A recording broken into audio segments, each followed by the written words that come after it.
Player Profiler Posse, we are back for First Mover Week 16 edition. Now, this is a very interesting week. We've got games on Thursday. We've got games on Saturday. That leaves us with only a 9-game main slate for the Week 16 main slate. But some very interesting dynamics to the slate. We've got the game of the week, the Dolphins and the Cowboys. But when we get to this part of the season, we start to see a little bit of desperation factor start to come into play because the playoff picture is starting to take shape. Teams are playing for their seasons for a playoff spot. So we'll talk about how that will impact some of the games for this slate. But with that, you know the deal. I am Hilo, and this is First Mover.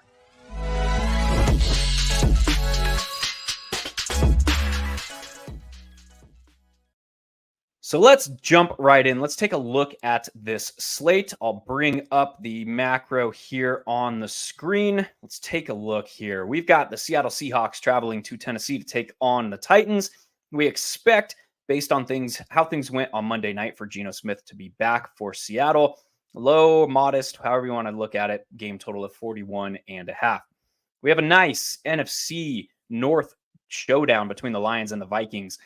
Game total of 47.0. And then the big picture of this game is these are two teams that are on very different trajectories. The Vikings, they were heading into week 15. Now they are one of the top defenses as far as scoring per game goes since about week 6. So the Vikings are very clearly trying to win games leveraged off their defense. We know that they're on their fourth quarterback of the season. We know that the injury bug has not been kind to the Vikings. That said, we expect Nick Mullins to be under center. We expect Justin Jefferson to be healthy, TJ Hawkinson to be healthy, Jordan Addison to be healthy, and some questions still remain in the backfield with Alexander Mattison. But we saw Ty Chandler do just fine for us in the backfield, with the backfield largely to himself last week.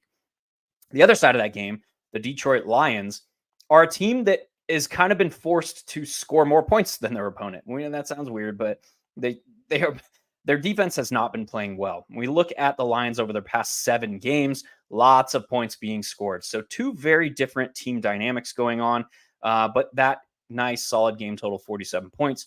We got the Browns and now their pass heavy ways against the Houston Texans, game total of 42.5.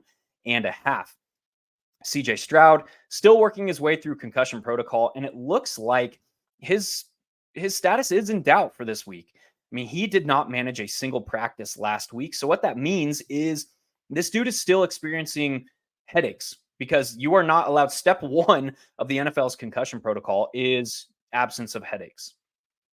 Once those headaches go away, he can enter steps 2 and 3, which is get in a limited practice. Step 4 is a full practice. Now he is cleared for contact. He's going to shed the red no contact jersey. And then step 5 is he must clear an independent neurological exam, which they compare your results of that test to a baseline exam that all players had taken prior to the start of the season. That tests cognitive function. It tests things like memory and stuff that we would expect to be affected by a concussion.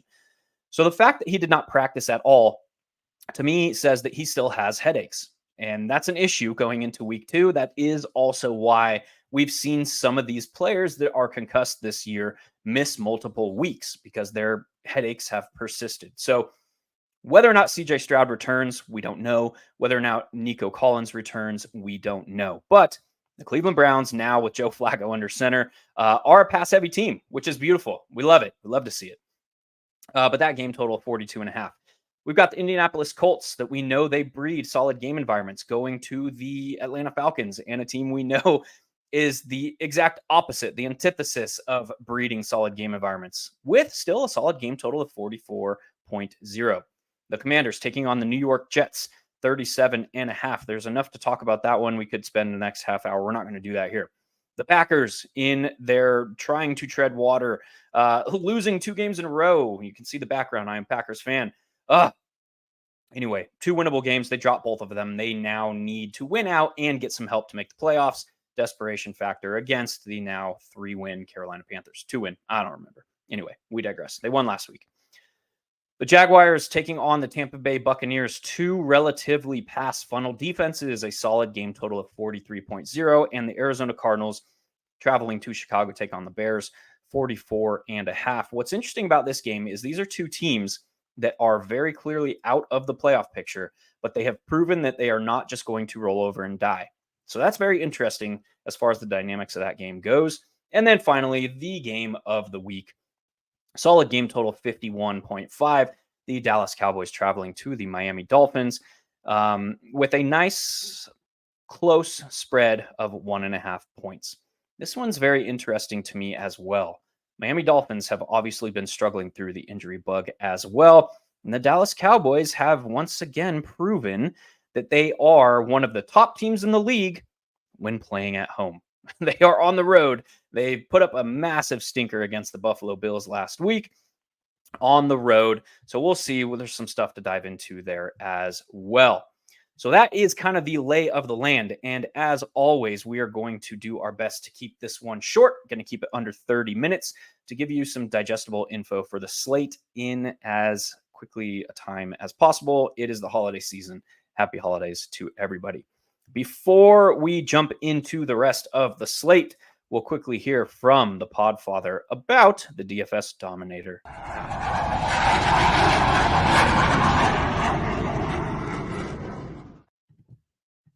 DFS getting harder every year, but we're here to make it easier with the DFS Dominator because I know a lot of optimizers keep coming out. Oh, our optimizer. What about this optimizer? But that optimizer. Well, we have a cash game optimizer that leverages the projections from Dario, Billy, the award-winning projections at playerprofiler.com, and builds the best lineups for cash games that have both upside and stability because that's what you want. It's a couple clicks, boom, boom, boom. You get the best possible lineup for your cash games.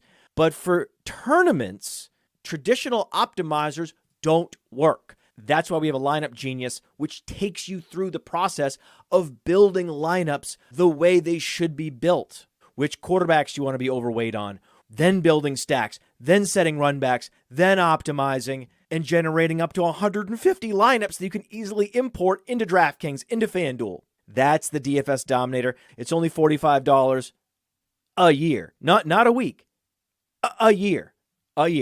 Just go to Player Profiler, click on the DFS Dominator from the menu, and you won't be sorry.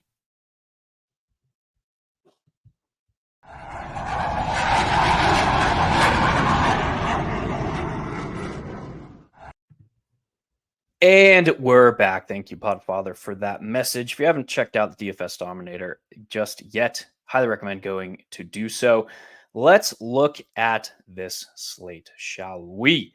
I'm going to bring up the DraftKings lobby view here. Let's see. Here we go. All right. We are back, baby. So we mentioned some games that mean a little bit more to other teams. I mean, we're looking at this Washington Commanders and New York Jets. This game means nothing to either team. And then we have games like, obviously, Dallas-Miami carries a lot of weight. We have games like Arizona and Chicago that mean absolutely nothing to these two teams other than seeding for the top overall pick, which the Chicago Bears are very happy about. Arizona Cardinals currently hold the third pick and could, with a loss, move up to the old number uno. So there's a very interesting dynamic that comes into DFS at this time of season.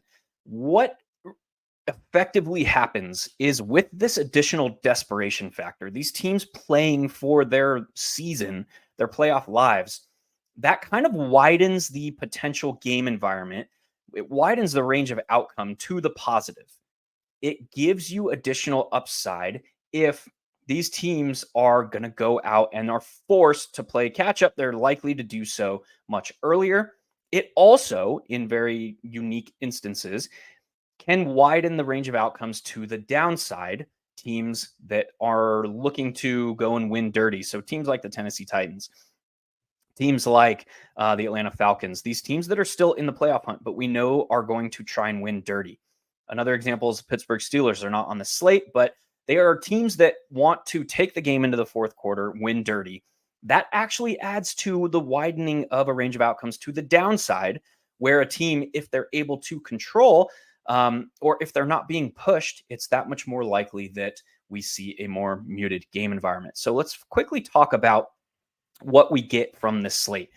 With the Colts and the Falcons, we have competing ideologies and methodologies of how they're trying to win games. The Colts with Shane Steichen are one of the more forward-leaning and quick to adapt teams in the league.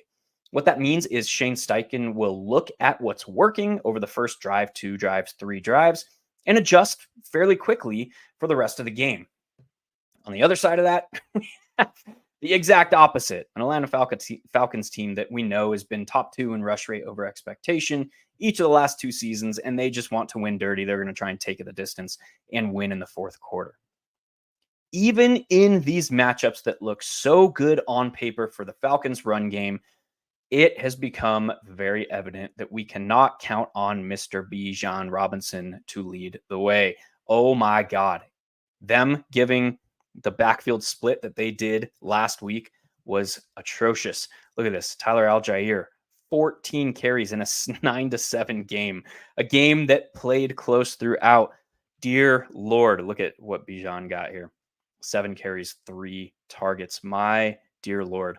But that does not mean that Bijan does not carry upside in the spot against a very winnable matchup on the ground against the Colts. Just very interesting to note within the broader spectrum of that game. The Green Bay Packers are a team that is in desperation mode, but they are a team that looks to win dirty. They are not going to be going out and throwing the ball around the yard against the Carolina Panthers team that is one of the quietly better pass defenses in the league. And that is purely based off their high rate of zone coverage, which allows them to force an opponent to march the field, very similar to how the Green Bay Packers under Joe Barry are run. They want to force an opponent to march the field. The issue is the Packers, they are forcing teams to march the field. They're just allowing teams to march the field. They're not generating the disruption, the turnovers, the sacks, the third and long stops that we should expect. Joe Barry does not tailor his defensive game plan for a situation very well. We saw it last week against the, who the hell do they play? The Buccaneers, where they're just playing soft coverage in cover 3 on 3rd and long and just allowing the first down to be picked up. Like Baker Mayfield completed 3, I think, 3rd and 10 plus plays in the second half that completely sunk the Packers. So while these teams function very similarly on defense, the Carolina Panthers are actually able to stop teams in the red zone, to generate disruptive plays on drives, and that's led to them allowing a little bit fewer points per game. But both these defenses more or less run funnel. We get A.J. Dillon, who was questionable here. We get Aaron Jones, who kind of was the guy last week, but still only saw 17 running back opportunities. Not a ton of upside from this game environment, whereas the previous game we discussed in the Colts and the Falcons was much more wide range of outcomes. Packers and Panthers, muted game environment with a more constricted range of outcomes means less upside from the players in that game. We look at Cleveland and Houston, continuing this discussion. We're just going to talk about these games as opposed to talking about individual plays, because I think that is much more beneficial. Talking about the Cleveland Browns under Joe Flacco, they are now in the top 10 in pass rate over expectation and situation neutral pass rate with Joe Flacco under center over the last 3 games. That is very interesting because the Houston Texans have a head coach an offensive coordinator in Bobby Slowick, who is one of the more dynamic offensive play callers in the league. Same thing when we talked about Shane Steichen, except we know that Bobby Slowick is of the Gary Kubiak Shanahan tree. So that is very interesting to me because the Cleveland Browns play a ton of man coverage, and they have a ton of injuries on their defense. So this could be a spot where if Houston is controlling the game environment to start, if Cleveland is controlling the game environment to start, we know they're already pass-heavy team. This could force Bobby Slowick into increased rates of passing because the Houston Texans are still in the thick of the AFC playoff picture. So this desperation, the desperation factor in this one, kind of plays to the upside, which is very, very interesting. We also know that Amari Cooper, David Njoku are going to be the primary pass catchers for Cleveland, And on the Houston Texans side, we are waiting news on Nico Collins. We are awaiting news on CJ Stroud. But we know that Noah Brown and Nico Collins are the two primary pass catchers in this offense. Upside through concentration there as well. Both are very, very interesting. Detroit and Minnesota, very similar to the game that we talked about with the Colts and the Falcons. Minnesota is a team that is winning with their defense right now. They're on their fourth starting quarterback. Nick Mullins was announced as the expected starter for this week. They do have the firepower on offense to keep up.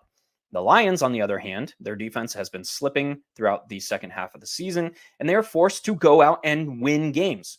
They cannot let the game come to them because their defense is getting stomped, so they are forced to go out and try and be aggressive and win games. That does not mean that they are just passing the football around the yard, because this is still a team with inflated rush rates. This is still a team that leads the league in rush rate in the red zone and the green zone. So we expect them to continue to lean on their run game. The difference here is the Minnesota Vikings have been performing very well against the run, so we can expect additional opportunities to be driven towards the air. So that kind of increases the range of outcomes of this game, widens it on both sides. If the Vikings are able to control the tempo and the flow of this game, it is likely to mute the overall production. On the flip side of that, if the Lions are able to control the game, mutes the overall expectations, because the Vikings are less equipped to handle a game environment like that. What we're looking for is if these two teams are trading blows. That is where the upside comes from. So a full game stack or correlated mini of a player from each of these teams, extremely viable and carries a ton of upside. Washington and the Jets. Yeah, Aaron Rodgers has said he can come back. I don't know why a 40-year-old quarterback would come back after a shortened trying to come back from a torn Achilles. I don't know why that would happen. Rehab, that's the word I was looking for. Thank you. I don't know why the hell they would do that. We also have Zach Wilson, who was concussed. He was concussed, and then he wasn't concussed. The team denied it, and then he entered the concussion protocol. That whole situation was flubbed from the Jets last week. But we have a head coach in Robert Saleh who has said that Zach Wilson is his starter if he is healthy. So situation to monitor.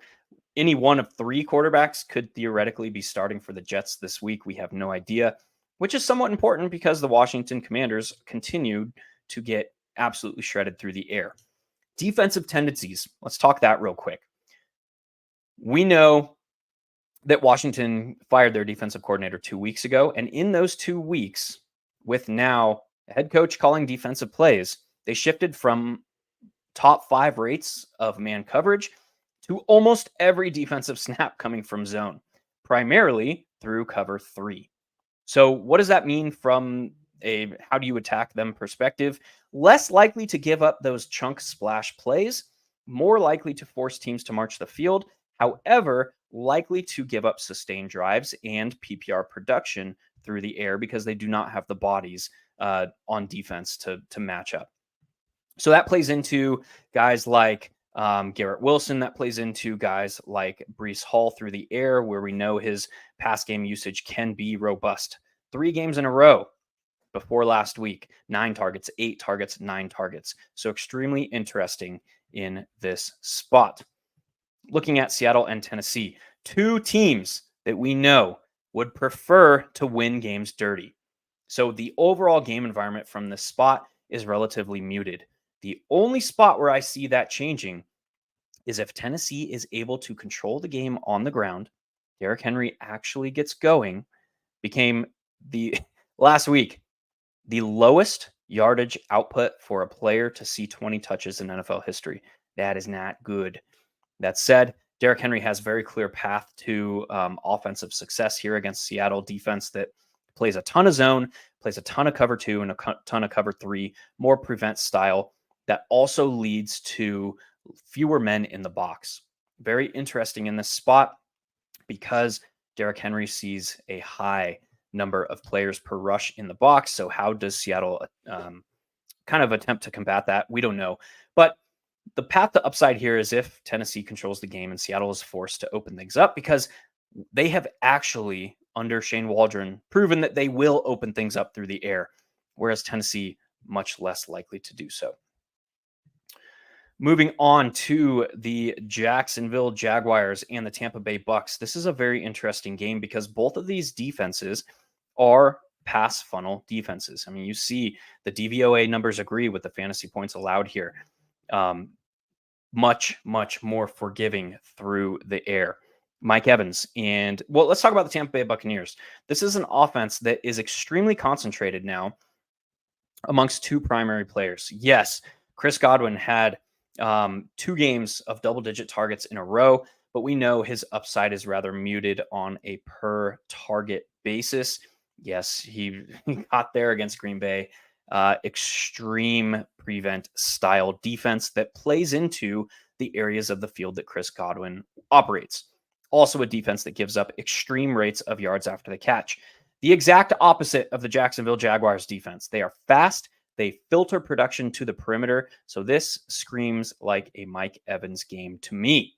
Mike Evans continues to scored his 11th touchdown last season. Only his, 12th season in a row of 1,000 yards. I don't know. I think it's 11 or 12. I don't know the exact number, but we digress. On the flip side of that, Calvin Ridley, Zay Jones, and Jamal Agnew made an appearance last week. This is another matchup that favors the perimeter type wide receiver. So Calvin Ridley jumps off the page here for this matchup, and Evan Ingram against a Tampa Bay Buccaneers defense that blitzes a ton, but does not generate pressure and plays almost exclusively cover 1 and cover 3 behind.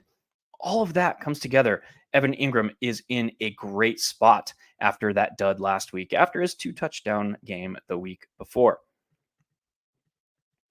Continuing this discussion, Arizona and Chicago. This game has probably the widest range of outcomes of any game on this slate.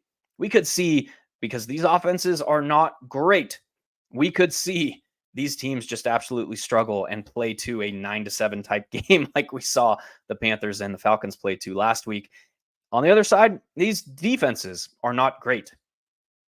The Chicago Bears, though, have been top 5 against the run. They've been top 8 against the pass since week 6. So this is a team, the defense, that is playing pretty well. Primary expectation for targets to flow are through Trey McBride. He's putting up some solid numbers. Only complaint we can make is he is not finding the end zone at a great frequency. But this is a guy who is basically the pass offense for this Cardinals team. So Trey McBride in a great spot. All of Justin Fields and DJ Moore and Cole Kmet can all be trusted here. Can play any of them together. What we expect, though, DJ Moore has been most elite, we'll say it like that, against man coverage this season. He has been okay. I mean, we're talking over 33% targets per route run, over 30% target rate against man coverage, and like 70% of his receiving yards have come against man coverage this season. Absolutely elite. Against zone, he's more muted. Sub 25% targets per route run rate, sub 25% team target market share. That should theoretically filter production to Cole Kmet. However, the Cardinals, in their defensive scheme, they play a shallow to high defensive scheme, which basically clogs the middle of the field.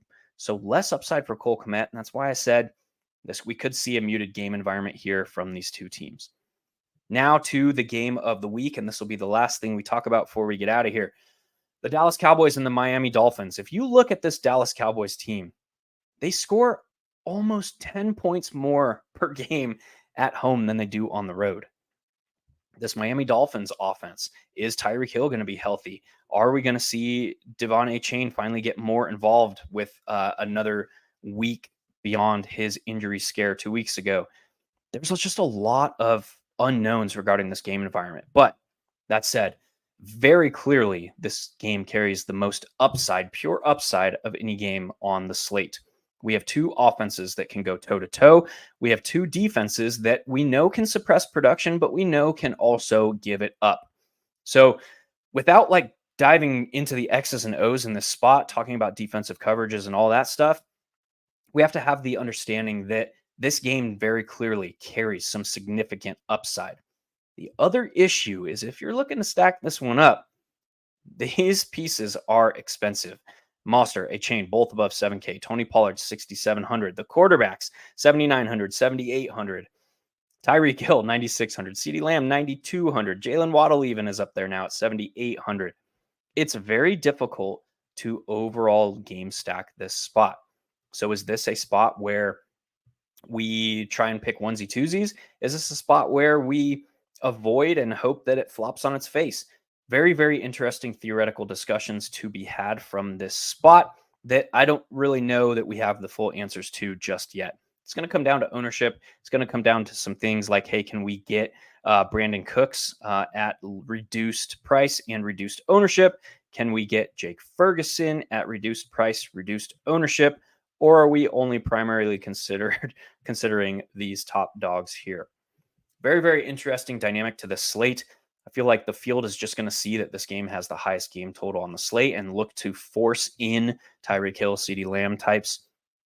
But there are very, very interesting dynamics to this one in the overall umbrella of the slate as a whole, because the two highest priced players on this entire slate right there, Tyreek Hill and CeeDee Lamb from this game environment. So that is going to do it. We promise to keep it below a half hour. Hopefully that gives you a good head start to your DFS production for week 16. Very, very interesting slate. What I want to leave you with is remember that some of these game environments carry wider range of outcomes than some of the others because of that desperation factor. So build those lineups smartly, and we will see you at the end of the week. Peace. Hey, I want to take a moment to thank you for tuning in. It's important to me that all of our media be free. This is only possible because of you, allowing a true independent sports media enterprise to thrive unlike any other in the business. So please subscribe to the All In Package to continue to make all of this possible, to ensure that all of our stats, information, data, content is available to you, especially you, the people that get the site and get the show.